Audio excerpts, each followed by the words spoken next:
Продовжуємо прямий ефір на телеканалі АТR. Мене звати Олег Борисов. Наступну годину будемо з вами говорити про найактуальніші теми, які стосуються як України, так і світу. Зокрема, розпочнемо з такої теми. Київський суд Харкова продовжив міру запобіжного заходу для підозрюваної у скоєнні ДТП у Харкові, у якій загинули 6 осіб. Олени Зайцевої у вигляді тримання під вартою без права внесення застави до 10 лютого наступного року. Сама Зайцева визнала свою провину у скоєнні ДТП. Обвинувачення просило задовольнити клопотання про продовження міри запобіжного заходу у вигляді тримання під вартою на 60 діб. Мовляв, що Зайцева може переховуватись за межами України та впливати на свідків. Захист проти такого клопотання не заперечував. Далі пряма мова.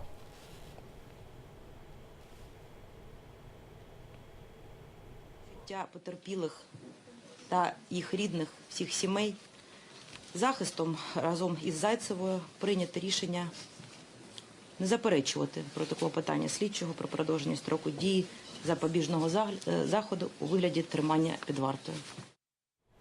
Нагадаю, ввечері 18 жовтня в Харкові сталася аварія за участю автомобіля Lexus, який їхав на червоне світло і від зіткнення з Volkswagen Touareg вилетів на тротуар та перекинувся. Внаслідок ДТП загинули 5 осіб, ще 6 отримали поранення різного ступеня тяжкості. Пізніше у лікарні померла ще одна постраждала в аварії. За кермом Lexus перебувала 20-річна дівчина, донька харківського бізнесмена Олена Зайцева. Її вже тричі штрафували за проїзд на червоне світло і перевищення швидкості. Також додам, що аналіз показав присутність у сечі Зайцевої опіатів у момент скоєння ДТП. Ось таку інформацію маємо. Цю тему будемо обговорювати сьогодні з нашим гостем у студії. Вадим Володарський, адвокат, спеціаліст у справах по ДТП. Я вас вітаю. Добрий вечір. Отож, спостерігаємо таку ситуацію, що від початку, коли розпочалося це судове засідання по резонансній аварії у Харкові, Олена Зайцева, вона заперечувала свою вину у цій аварії, але сьогодні вона визнала свою вину і захист не заперечував, аби їй продовжили термін тримання під вартою. Для чого це все робиться? Знаєте, для мене це ситуація така досить дивна, тому що як би не було, все-таки стаття Кримінального кодексу, яку її інкримінують, це все-таки стаття, яка передбачає вчинення злочину з необережності, тобто це не неумисні дії. І, в принципі, у таких випадках брати під варту людину це не загальна практика, це у якихось виключних випадках, як правило, робиться. І тому я не знаю, які у них мотиви були не заперечувати проти такого клопотання. Мені важко сказати, не бачачи матеріалів справи, не знаючи тих обставин, якими вони керувалися. Але чи це може робитися для того, щоб потім пом'якшити вирок? Думаю, що навряд чи це саме по собі вплине на вирок. Єдине, що, ви знаєте, що можна тільки припустити, що якась є ситуація із загрозою безпеки, що людині просто безпечніше у камері знаходитись. Цього теж не можна виключати, але і стверджувати, звичайно, ми звідси теж не можемо. От коли трапляються такі резонансні події, чим усе може завершитися? Як адвокат, скажіть, знову ж таки з практики. Ви знаєте, я, може, трохи почну з іншого, тому що, якщо говорити конкретно про цю справу, то мене, знаєте, що вразило? Я ж як усі користуюсь інтернетом, як усі дивлюся новини, і сталося ця ДТП, і з самого початку і люди, які мають відношення до Міністерства внутрішніх справ, і весь інтернет, з самого початку, вже через годину після ДТП, точно знали, хто є винним. Розумієте, це, як то кажуть, презумпція невиновності не слышали. На мене це з самого початку справило враження таке дуже негативне. Розумієте, це несумісно взагалі із поняттям правової держави. Потім ще через буквально пару годин опублікували вже персональні дані цієї дівчини. Розумієте, мені це просто дико, як юристу, як фахівцю ці речі бачити і чути.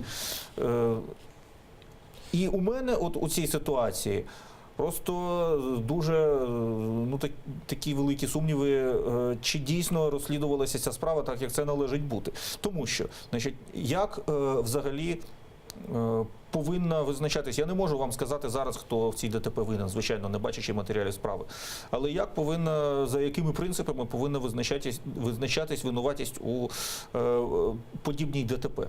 Тобто мова йде про регульоване перехрестя. Значить, у даному випадку треба чітко дуже встановити не просто хто на який сигнал світлофора рухався, якщо ми беремо Lexus, да, і Volkswagen Touareg, а хто конкретно в який момент виїхав на перехрестя. Тому що, так, є заборонений сигнал світлофора, але є право водія, який під'їжджає до перехрестя і перед ним змінюється сигнал світлофора. Якщо він вже на перехресті, він зобов'язаний продовжувати рух і виїжджати. Якщо він під'їжджає до перехрестя і не може без екстреного гальмування зупинитися, він має право продовжувати рух також. І, відповідно, той, хто починає рух на сигнал, який йому включився дозвільний, він повинен дати дорогу тому, хто завершує маневр. Тому ми просто не знаємо, не бачачи матеріалів справи, як було. Lexus дійсно на відверто червоне проїжджав перехрестя, чи Lexus під'їхав у момент, коли перемикався цей сигнал і продовжив рух, а Volkswagen різко розпочав рух. Ми цього просто не знаємо. І враховуючи те, що другий водій теж зараз підозрюваний і теж під вартою, очевидно, у слідства там питання все-таки є. Але чомусь саме до однієї особи так з самого початку була така прикута увага.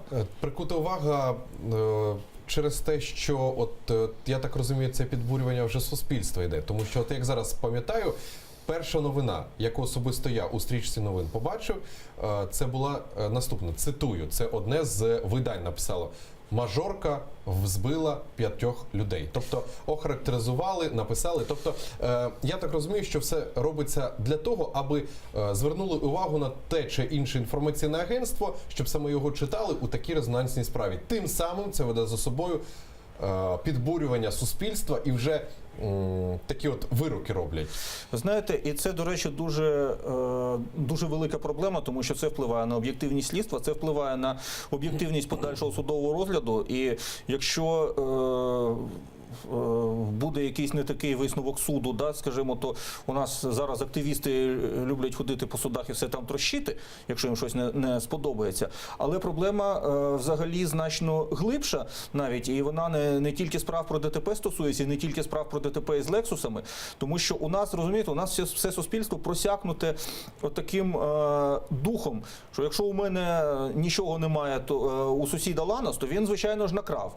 Якщо у мене Ланос, а у сусіда Камрі, то він, звичайно, нечесний. Якщо у мене Камрі, а ще у одного сусіда Lexus чи Bentley, то він там мажор, чи злодій, чи олігарх, чи ще хтось. І це насправді дуже велике гальмо взагалі у розвитку країни. Тому що, знаєте, як Висоцький співав, свідетелі падіння свістять і тянуть за ноги ко дну. Тобто люди замість того, щоб стимулювати себе і інших зростати, вони тих, хто чогось досягнув, вони тягнуть донизу.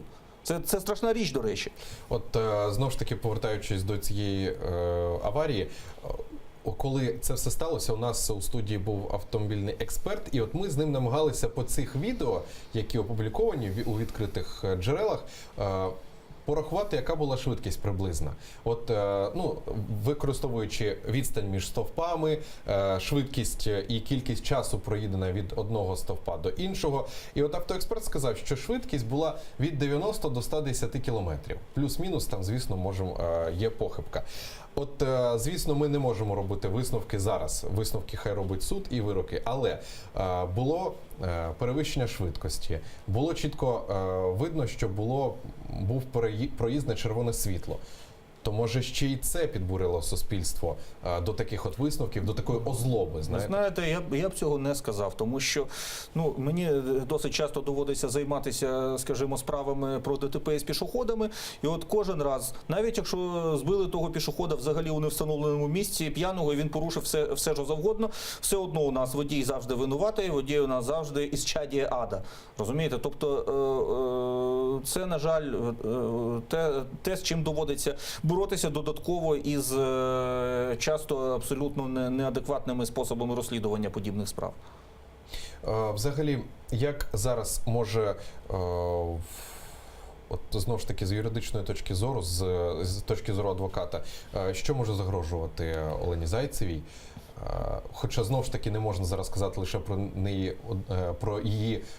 про неї лише, тому що зараз у ці хвилини саме і Геннадія Дронова обирають йому запобіжний захід. Але все ж таки, фігурантам у такій справі, який термін ув'язнення може бути? Знаєте, за законом до 10 років ув'язнення. Проблема в тому, що у такому випадку, коли потенційних обвинувачених двоє, то суду треба буде відповідно визначатися, хто саме в чому винен чи не винен, і відповідно в залежності від цих висновків, в залежності від того, як ця вина буде розподілятися, відповідно буде обиратись і міра покарання. Тобто тут, не бачачи всіх матеріалів, а як це робиться?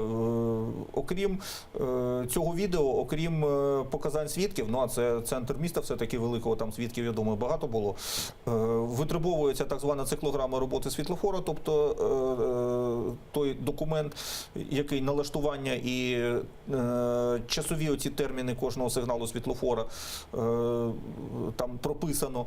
Призначається експертиза, зокрема судова автотехнічна, яка відповідно і дає відповіді на дуже багато питань. Тобто ми, не бачачи усіх цих матеріалів, звичайно, робити висновків якихось не можемо. Знову ж таки, цікаво почути вашу думку стосовно того, які можуть бути камені спотикання у цій справі. Що я маю на увазі? Маю на увазі, можливо, якісь ухилення, можливо, недостовірність якихось експертних результатів, даних. Тобто, можливо, можуть казати, що те чи інше відео змонтоване або не відповідає дійсності. От знаєте, як люблять нас сказати, що та чи інша плівка не справжня, вона змонтована. От у цій справі, які можуть бути гачки, які можуть бути каменем спотикання, аби чітко і правильно винести вирок? Знаєте, я думаю, що тут навряд чи можуть бути якісь питання до цих відеозаписів, тим більше, що є експертиза, яка ці речі встановлює, був монтаж чи не був. Тут, скоріше за все, питання буде у тому, що експерти називають автотехнічною оцінкою дій обох водіїв.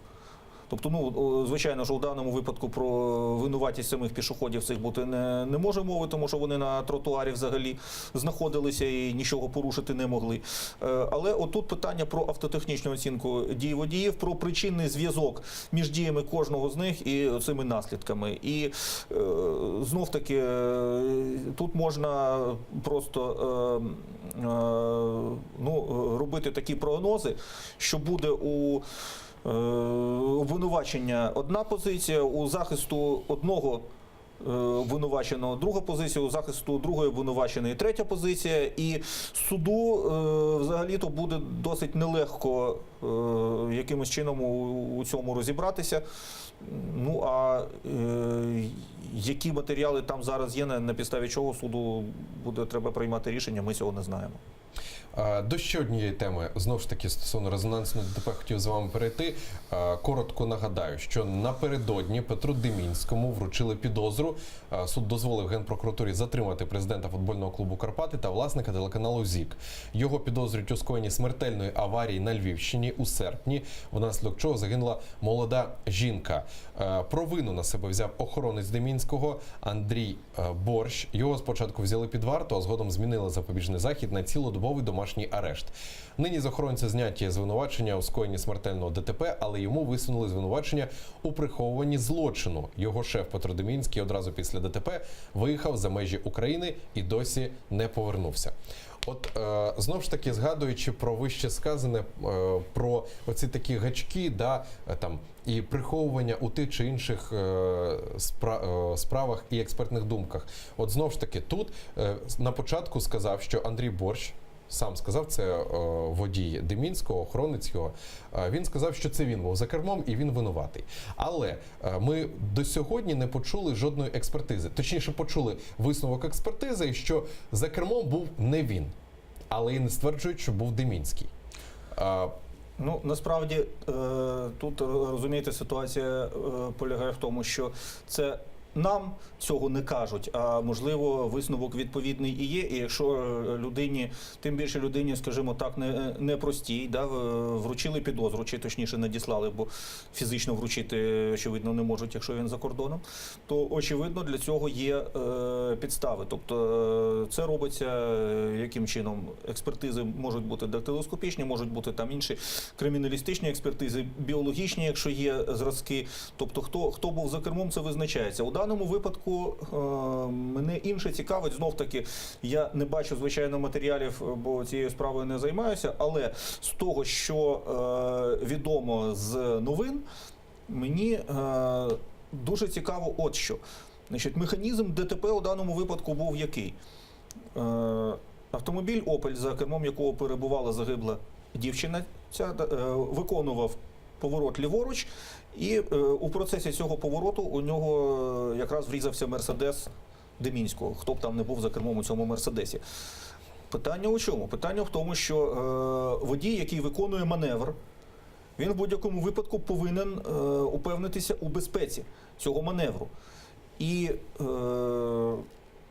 наскільки я розумію, з тих новин, знов-таки, які були у засобах масової інформації в інтернеті, питання про механізм ДТП, питання про те, хто ж саме створив аварійну цю ситуацію, водій «Мерседеса» чи водій «Опеля», воно взагалі якось поза увагою абсолютно, і це мені дуже дивно. А от відеофіксація, якщо б була тієї ДТП, чи могла б вона допомогти слідству? Ну, відеофіксація, тут мова може бути... Або відео з відеореєстратора, наприклад. Якби відео з відеореєстратора було, то, звичайно, це б допомогло встановити дійсні обставини, але знов-таки тут така спірна ситуація, питання про саме автотехнічну оцінку. Це, знаєте, на жаргоні слідчих у справах про ДТП це називається качелі. Тобто можна повернути ситуацію проти одного водія, можна повернути проти другого водія. І це насправді теж дуже велика проблема у нас. Був у мене один знайомий експерт-автотехнік, дуже досвідчений, на жаль, покійний вже, який дуже добре якось сказав, коли ми там обговорювали одну справу.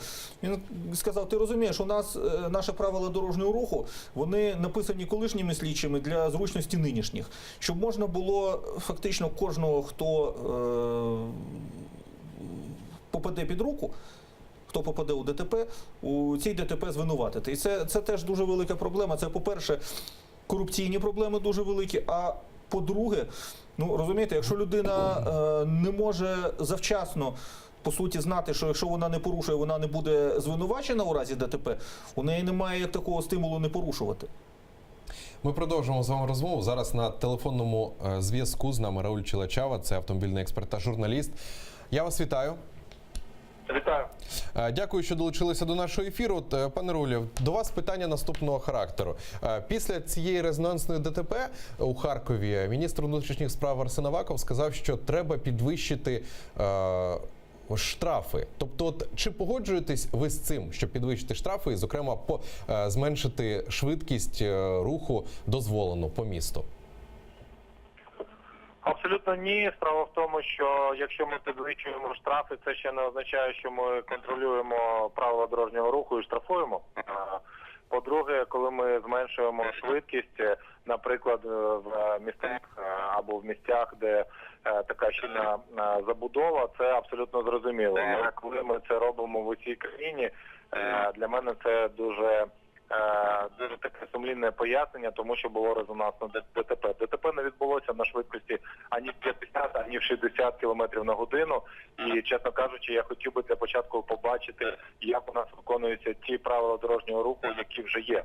А потім ми б вже говорили про те, які нам потрібні нові правила для того, щоб зменшити смертність на дорогах. Ну, да, от у нас в ефірі, зокрема, політичні експерти, автоексперти, перепрошую, деякі казали, що ще жодну людину насмерть не збили при швидкості 60 км на годину. Постійно були перевищення. От стосовно перевищення швидкості, як зараз взагалі, можливо, є інший вихід з цієї ситуації? Можливо, треба дати більше повноважень поліцейським, щоб ці штрафи виписувалися, як ви правильно сказали, от на даному випадку, маючи такі правила дорожнього руху? Сьогодні у наших поліцейських достатньо повноважень для того, щоб забезпечити принаймні якусь прийнятну безпеку на дорозі. Сьогодні вони можуть займатися своїми обов'язками і, ще раз повторюся, в них є повноваження. Інша справа, що в нас не введено систему відеофіксації, але це в першу чергу запитання до народних депутатів. Але я хотів би звернути ще одну увагу на те, що сьогодні наша влада реагує на певні резонансні події дуже простими рішеннями, які не потребують від них ані розумового, ані, я б сказав, інфраструктурного, ані фінансового вкладу. Просто ми кажемо, з завтрашнього дня всі повинні їхати 50 км на годину, контролювати ми це не будемо, штрафувати ми не будемо, менеджувати ми не будемо, але тепер давайте подивимось, тепер це все ваша відповідальність, тому що ми запропонували вам 50 км на годину, а ви нічого не зробили, а влада для вас зробила усе. Ну, от взагалі, впровадження відеофіксації, воно якимось чином, на вашу думку, зменшить кількість таких аварій? Ви знаєте, це не моя думка, це світовий досвід. Усюди воно працює, усюди це працює, і мене дуже дивує, коли мені кажуть, ви знаєте, в Україні свій шлях. Давайте подивимося на міжнародні корпорації, на системи фастфуду, які працюють в Україні. Там все чисто, там все прибрано, і вам завжди видають решту. І люди, які вам видають цей бутерброд, вони завжди вам посміхаються. Ви виходите за територію цього фастфуду, там дуже смурні обличчя, дуже грязно. Так що виходить? Міжнародні корпорації в 160 країнах світу можуть зробити так, щоб люди посміхалися і все було затишно, і все працювало як годинник, а наша держава не може забезпечити це. У нас немає ніякого унікального народу, і у нас немає ніякого унікального шляху. Є бігдейта і є певні рішення, які працюють в усіх країнах світу. Я вам більше скажу, якщо завтра в Німеччині відмінити камери відеофіксації, за 2 тижні вона перетвориться на Україну, тому що немає ніяких унікальних народів. От зараз інколи деякі автоексперти проводять таку собі лінію між українськими поліцейськими та американськими копами і кажуть, що треба впроваджувати такі правила і давати такі повноваження от українським поліцейським, як американським копам, тому що там дуже все серйозно. От на вашу думку, впровадження таких от серйозних, надання таких серйозних повноважень українським поліцейським, як в Америці, чи допоможе вона і чи взагалі, чи треба впроваджувати і давати такі повноваження нашим поліцейським? Я думаю, що це величезна загроза для нашого суспільства, такі думки і такі твердження, тому що у нас немає незалежних судів. Ви зараз бачите, що відбувається, які резонансні події відбуваються в українських судах. І, чесно кажучи, коли ми говоримо про досвід Сполучених Штатів Америки, треба також сказати, що навіть там суспільство іноді підозрює судову систему, що вони підіграють силовим рішенням поліцейських. В Україні, поки у нас не пройшла принаймні судова реформа про якісь більші повноваження для українських поліціянтів, ні, я проти цього. Більш того, ми бачимо тільки фасад реформи, це наші патрульні, вони виглядають доволі пристойні, навіть зважаючи на те, що немає ніякого фінансування, але коли ми говоримо про райвідділи, коли ми говоримо про корупцію в системі МВС, ну давайте надамо їм ще більше повноважень з продажними українськими судами, і тут я вже не знаю, що почне відбуватися. І останнє питання до вас стосовно ДТП у Харкові. От сьогодні і до сих пір триває судове засідання. Олені Зайцевій вже обрали за тримання під вартою до лютого 2018 року. От ваша експертна думка стосовно того, як взагалі може все це завершитись, враховуючи те, що Олена Зайцева спочатку не визнавала своєї провини, а от сьогодні в суді вона визнала свою провину, сказала, що в усьому винувата вона. Як можуть розвиватися далі події і чого можна очікувати, від якого рішення можна очікувати від цього судового засідання? Ну, я, чесно кажучи, сподіваюся на те, що рішення буде, ну, принаймні, якщо не справедливим, то законним. Тому що є велика різниця між справедливістю, яку іноді вимагають люди і про яку вони мріють, і між законом. Є виконання закону, і треба все зробити для того, щоб суд дотримувався цієї букви. Людей не повернути, і про цю дівчинку також можна сказати, що незважаючи на збурення у суспільстві, вона не збиралася вбивати цих людей. Це її помилка, вона за неї заплатить і вже платить, але у нас є, знаєте, такі певні, знаєте, соціальні переїзні суди лінчу, коли всі кажуть, все, там, покарати, вбити.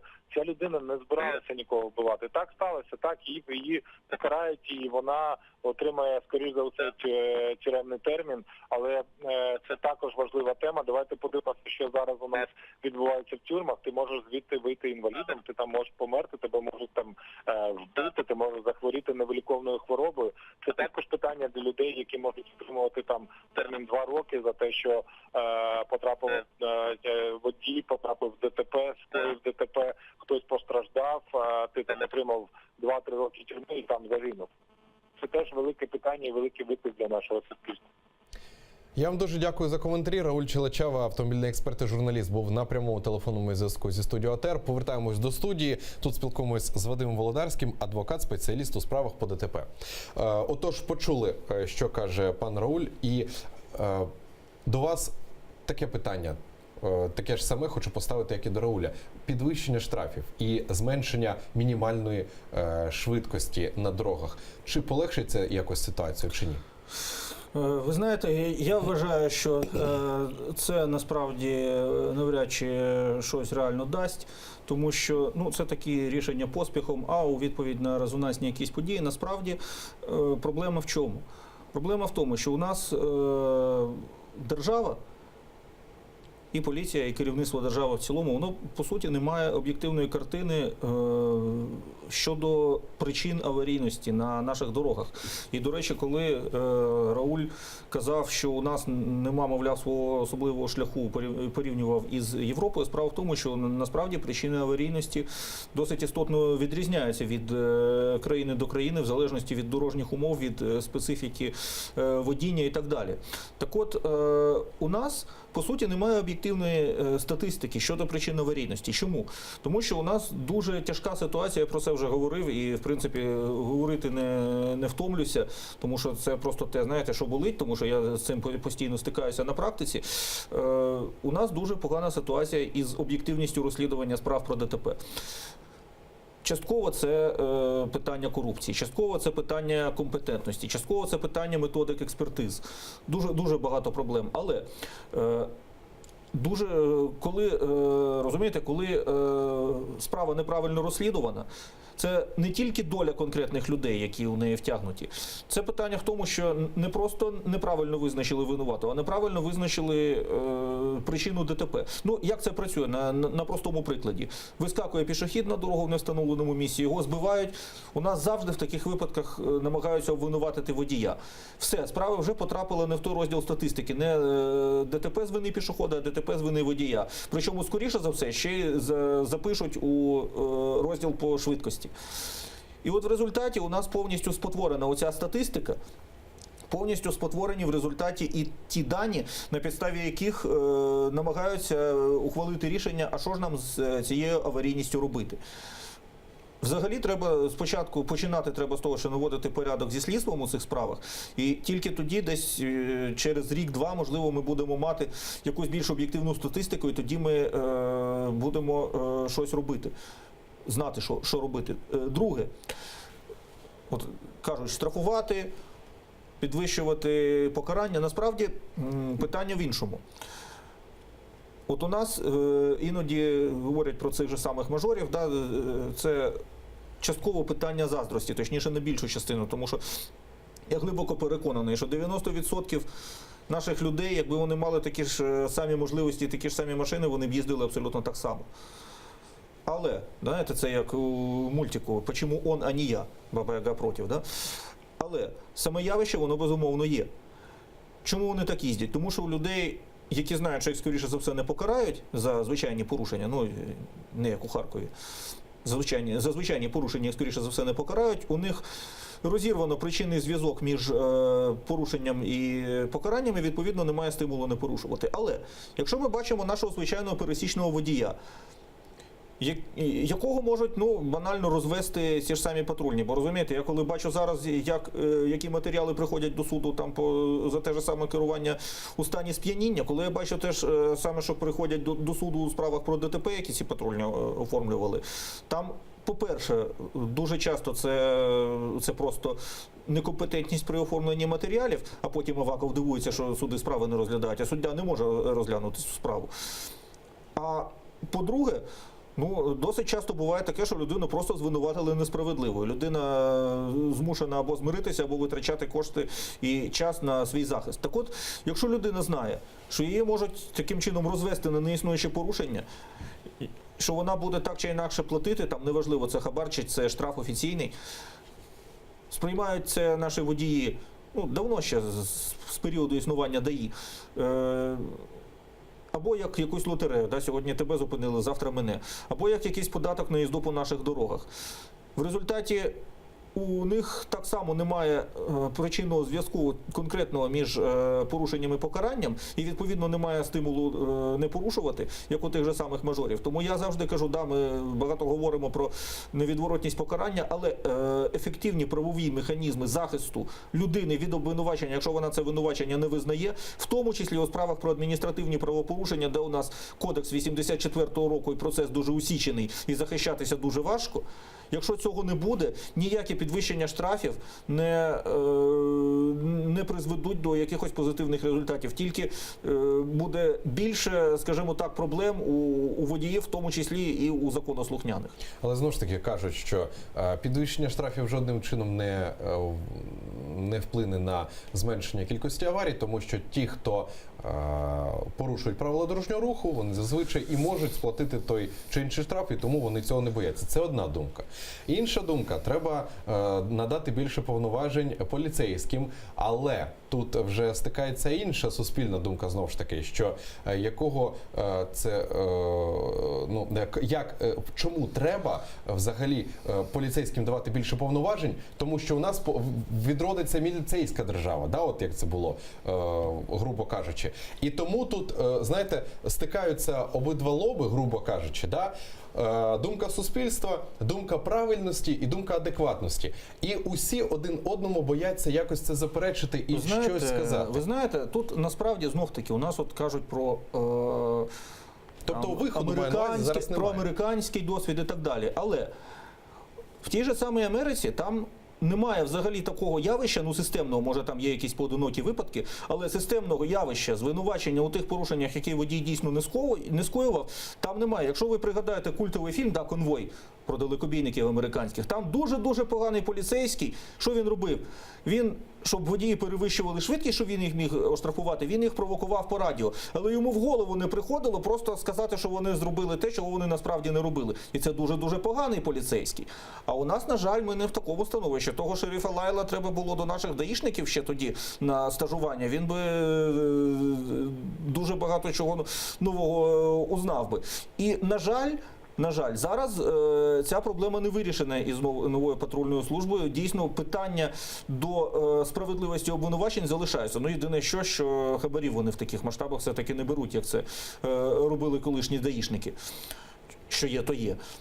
Але ж, розумієте, водієві ж то не легше, якщо його звинувачують у порушенні, якого дійсно не було. І тому, ще раз наголошую, перед тим, як взагалі щось робити щодо підвищення повноважень поліції, треба обов'язково все-таки вирішити питання про ефективні механізми правового захисту водіїв від несправедливих цих обвинувачень. Взагалі, ви кажете, що у судах ці справи або затягуються, або не вирішуються.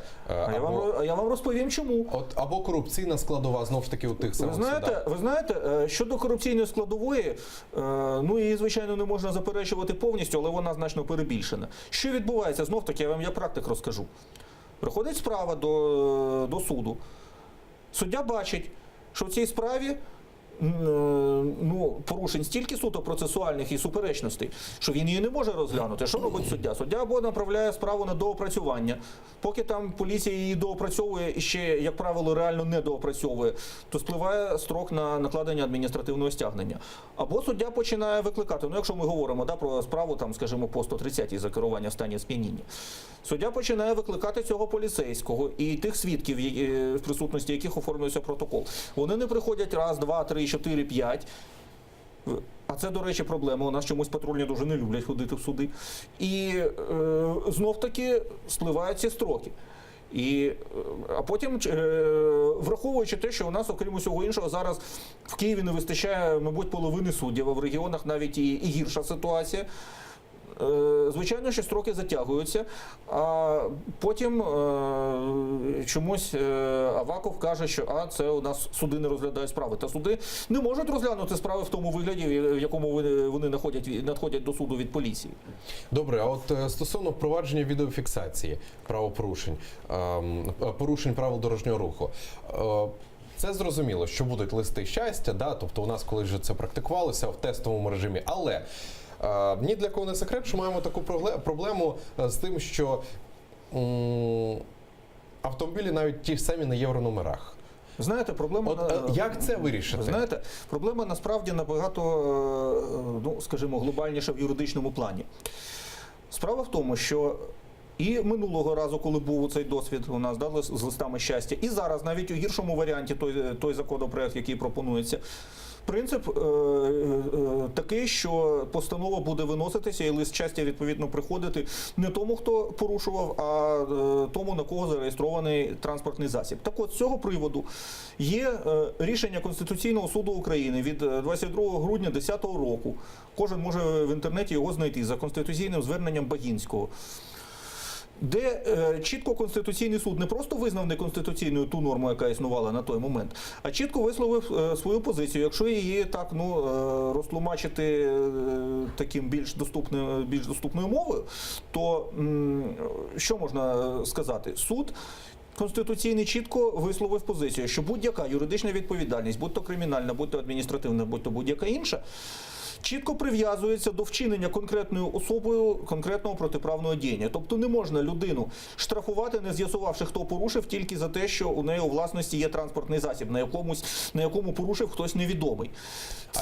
Це Конституційний суд. І тепер, якщо навіть приймуть цей закон і будуть виносити такі постанови, то люди яким будуть приходити ці листи щастя, їх оскаржувати в судовому порядку із посиланням на це рішення Конституційного суду, на правову позицію, на конституційні норми. Я думаю, що взагалі це все буде досить швидко заблоковано судовою практикою. Але знову ж таки, як довести, що та чи інша людина була за кермом?